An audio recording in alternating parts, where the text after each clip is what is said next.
ರೇಖೆಯಲ್ಲಿ ವಿವಿಧ ಚಿಕಿತ್ಸೆಗಳಿಗೆ ಬಳಸುವಂಥ ಸಿಂಬಾಲ್ಗಳ ಬಗ್ಗೆ ಕಳೆದ ವಿಡಿಯೋಗಳಲ್ಲಿ ನಾವು ಮಾತನಾಡಿದ್ದೀವಿ. ಆ, ಸ್- ಚೌಕೂರೆ, ಸಹಕಿ, ಹಂಸಂಜುಷನ್ ಬಗ್ಗೆ ನಾವು ತಿಳಿದುಕೊಂಡಿದ್ದೇವೆ. ಯಾವ ಸಿಂಬಲ್ ಮಹತ್ವ ಏನು, ಯಾವಾಗ ಬಳಸಬೇಕು ಅನ್ನೋದನ್ನು ತಿಳ್ಕೊಂಡಿದ್ದೀವಿ. ಇದು ರೇಖೆಯಲ್ಲಿ 2ನೇ ಹಂತದಿಂದ ನಾವು ಸಿಂಬಲ್ಗಳ ಬಳಕೆ ಆರಂಭ ಆಗುತ್ತೆ. ಮೊದಲನೇ ಹಂತದಲ್ಲಿ ಬೇಸಿಕ್ ಹೀಲಿಂಗ್ ಅದು ದೀಕ್ಷೆ ಇರ್ತೈತಿ. ಇನ್ನು 3-4 ಹಂತದಲ್ಲಿನೂ ಸಹ ಹಲವಾರು ಸಿಂಬಲ್ಗಳಿವೆ. ಎಲ್ಲ ಸಿಂಬಲ್ಗಳನ್ನು ನೀವು ಅರಿತುಕೊಳ್ಳಬೇಕಂದ್ರೆ ದೀಕ್ಷೆ ಪಡೆಯಲೇಬೇಕು. ಈಗ ನಾನು ಮುಂದಿನ ಹಂತದಲ್ಲಿ ಸಿಂಬಲ್ ಅಂದರೆ ಹಾಲು. ಇದು ಮಾನಸಿಕ ಸಂಕೇತ. ಹಂಚಂಜುಷನ್ ಮತ್ತು ಹಾಲು ಸಂಕೇತಗಳನ್ನು ಬಳಸುವ ಮೂಲಕ ಹಲವಾರು ಸಮಸ್ಯೆಗಳಿಗೆ ನಾವು ಪರಿಹಾರ ಕಂಡುಕೊಳ್ಳಬಹುದು ಅಂತ ರೇಖಿ ಪದ್ಧತಿಯಲ್ಲಿ ಹೇಳ್ತೀವಿ ನಾವು. ಇನ್ನು ಇದರ ಜೊತೆ ಹರ್ತ್ ಅಂತ ಒಂದು ಸಿಂಬಲ್ ಇದೆ, ಅದು ಸೌಹಾರ್ದತೆಯ ಸಂಕೇತ. ಜೋನಾರ್ ಅಂತ ಇದೆ, ಅದು ಮಾನಸಿಕ ಸಂಕೇತ. ದೈಕು ಮ್ಯಾವು ಅಂತ ಒಂದು ಸಿಂಬಲ್ ಇದೆ, ಇದನ್ನು ನಾವು ಮಾಸ್ಟರ್ ಸಿಂಬಲ್ ಅಂತ ಕರಿತೀವಿ. ಪ್ರತಿಯೊಂದು ಸಿಂಬಾಲನ್ನು ಒಂದು ನಿರ್ದಿಷ್ಟ ಉದ್ದೇಶಕ್ಕೆ ಬಳಸ್ತೀವಿ. ಕೆಲವು ಕಡೆ 2 ಸಿಂಬಾಲು 3 ಸಿಂಬಾಲು ಸೇರಿ ಬಳಕೆ ಮಾಡ್ತೀವಿ. ಅವನ್ನು ಯೂಸ್ ಮಾಡಿಕೊಂಡು ರೇಖಿ ಹೀಲಿಂಗ್ ಮಾಡ್ತೀವಿ. ಕೆಲವು ಮಾನಸಿಕ ಶಕ್ತಿಗಳಿಗೆ ಹೆಚ್ಚಲಿಕ್ಕೆ ಸಿಂಬಾಲನ್ನು ಯೂಸ್ ಮಾಡ್ತೀವಿ. ಡಿಸ್ಟೆನ್ಸ್ ಹೀಲಿಂಗಿಗೆ ಸಿಂಬಲ್ ಯೂಸ್ ಮಾಡ್ತೀವಿ. ಪೇನ್ ರಿಲೀಫಿಗೆ ಯೂಸ್ ಮಾಡ್ತೀವಿ. ಆಧ್ಯಾತ್ಮಿಕ ಬೆಳವಣಿಗೆಗೆ ಯೂಸ್ ಮಾಡ್ತೀವಿ. ಆಧ್ಯಾತ್ಮಿಕ ಬೆಳವಣಿಗೆ ಪ್ರೇರಣೆ ನೀಡಲು ಸಿಂಬಲನ್ನು ಯೂಸ್ ಮಾಡ್ತೀವಿ. ಮನಸ್ಸು ಶಾಂತ ಆಗಲಿಕ್ಕೆ, ಮಾನಸಿಕವಾಗಿ ಇನ್ನಷ್ಟು ನಾವು ಸದೃಢಗೊಳ್ಳಲಿಕ್ಕೆ, ಹಲವಾರು ಪೇನ್ಗಳನ್ನು ನಿವಾರಣೆ ಮಾಡಲಿಕ್ಕೆ ರೇಖಿ ಹೀಲಿಂಗ್ ಜೊತೆಗೆ ಸಿಂಬಲ್ ಬಳಕೆ ಮಾಡ್ತೀವಿ. ಇನ್ನು ಮಿಲಾಂಗ್ ಅಂತ ಒಂದು ಸಿಂಬಲ್ ಇದೆ. ನಾವು ದೈಕು ಮ್ಯಾವು ಅದನ್ನು ಮಾಸ್ಟರ್ ಸಿಂಬಲು. ಇನ್ನು ದೈಕು ಮಿಯೋ ಅಂತ ಒಂದು ಸಿಂಬಲ್ ಇದೆ. ಓಂ ಅಂತ ಒಂದು ಸಿಂಬಲ್ ಇದೆ. ಈ ಎಲ್ಲ ಸಿಂಬಲ್ಗಳನ್ನು ನಾವು ಯೂಸ್ ಮಾಡಿಕೊಂಡು ಚಕ್ರಗಳನ್ನು ಬ್ಯಾಲೆನ್ಸ್ ಮಾಡ್ಕೋಬೋದು, ದುಷ್ಟಶಕ್ತಿಗಳ ನಿಗ್ರಹಣ ಮಾಡ್ಬೋದು, ನೆಗೆಟಿವಿಟಿನ ದೂರ ಮಾಡ್ಬೋದು. ಎಲ್ಲ ಸಿಂಬಲ್ಗಳನ್ನು ನೀವು ಕಲಿಬೇಕಂದ್ರೆ ದೀಕ್ಷೆ ಅಗತ್ಯ. ಆನ್ಲೈನ್ ಹಾಗೂ ಆಫ್ಲೈನ್ 2 ದೀಕ್ಷೆ ನಮ್ಮಲ್ಲಿದೆ. ಯಾವ್ಯಾವ ಸಿಂಬಲ್ಗಳನ್ನು ಹೇಗೆ ಉಪಯೋಗ ಮಾಡಬೇಕು ಅನ್ನೋದನ್ನು ನೀವು ದೀಕ್ಷೆ ಮೂಲಕನೇ ಕಲಿಬೋದು.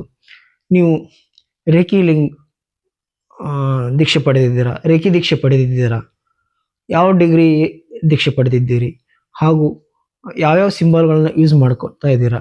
ಅಷ್ಟೇ ಅಲ್ಲ, ಕ್ರಿಸ್ಟಲ್ ಬಗ್ಗೆನೂ ನಿಮಗೆ ತಿಳಿದಿದೆಯಾ?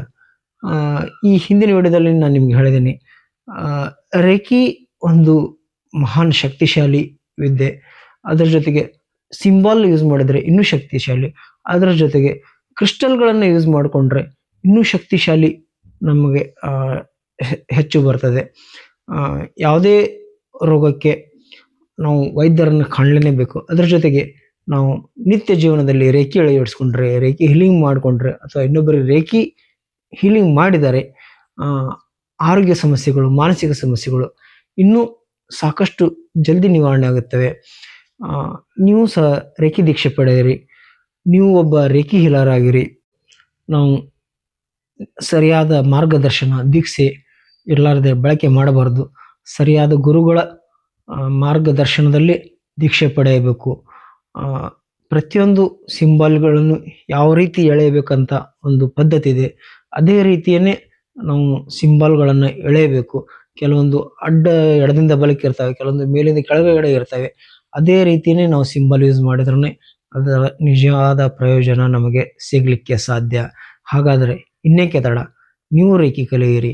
ನಿಮ್ಮ ಮನೆಯವರಲ್ಲಿ ಅವರ ಆರೋಗ್ಯವನ್ನು ಕಾಪಾಡಲಿಕ್ಕೆ ರೇಖಿ ಮೂಲಕ ಹೀಲಿಂಗ್ ಮಾಡಿ, ರೇಖಿ ಹೀಲಿಂಗ್ ಮಾಡಿ ಇನ್ನಷ್ಟು ನೀವು ಮಾನಸಿಕವಾಗಿ, ದೈಹಿಕವಾಗಿ ಸದೃಢವಾಗಿರಿ. ರೇಖಿ ಹೀಲಿಂಗ್ ಒಂದು ಅದ್ಭುತ ಶಕ್ತಿ. ಇದರ ಬಗ್ಗೆ ಮುಂದಿನ ವಿಡಿಯೋಗಳಲ್ಲಿ ಇನ್ನಷ್ಟು ಮಾಹಿತಿಯನ್ನು ಹೇಳ್ತಾ ಇರ್ತೀನಿ. ದಯವಿಟ್ಟು ನಮ್ಮ ಈ ರೇಖಿ ಮಾಸ್ಟರ್ ಆನಂದ್ ಅಂಗಡಿ ಯೂಟ್ಯೂಬ್ ಚಾನಲನ್ನು ಸಬ್ಸ್ಕ್ರೈಬ್ ಮಾಡಿ.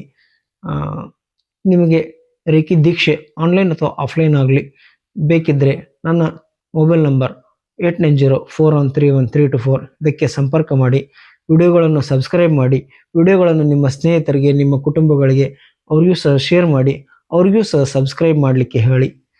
ಮುಂದಿನ ವಿಡಿಯೋದಲ್ಲಿ ನಾವು ರೇಖಿ ಡಯಾಬಿಟಿಕ್ ನಿಯಂತ್ರಣಕ್ಕೆ ಯಾವ ರೀತಿ ಸಹಾಯ ಆಗುತ್ತದೆ ಅನ್ನೋದನ್ನು ತಿಳ್ಕೊಳ್ಳೋಣ. ಡಯಾಬಿಟಿಕ್ಕಿಗೆ ನೀವು ಈಗಾಗಲೇ ಔಷಧಿಗಳನ್ನು, ಕೆಲವೊಬ್ಬರು ಇಂಜೆಕ್ಷನನ್ನು ಏನೇನೋ ತಗೊಳ್ತಾ ಇರ್ತೀರಿ. ಅದರ ಜೊತೆಗೆ ನೀವು ರೇಖಿ ಹೀಲಿಂಗನ್ನು ಮಾಡಿಕೊಂಡ್ರೆ ನಿಮ್ಮ ಡಯಾಬಿಟಿಕ್ ಕಂಟ್ರೋಲ್ಗೆ ಇನ್ನೂ ಸಹಾಯ ಆಗುತ್ತೆ. ರೇಖಿಯಿಂದ ಮನಸ್ಸು ಶಾಂತ ಆಗುತ್ತೆ. ಆ ಮೂಲಕ ನಿಮ್ಮ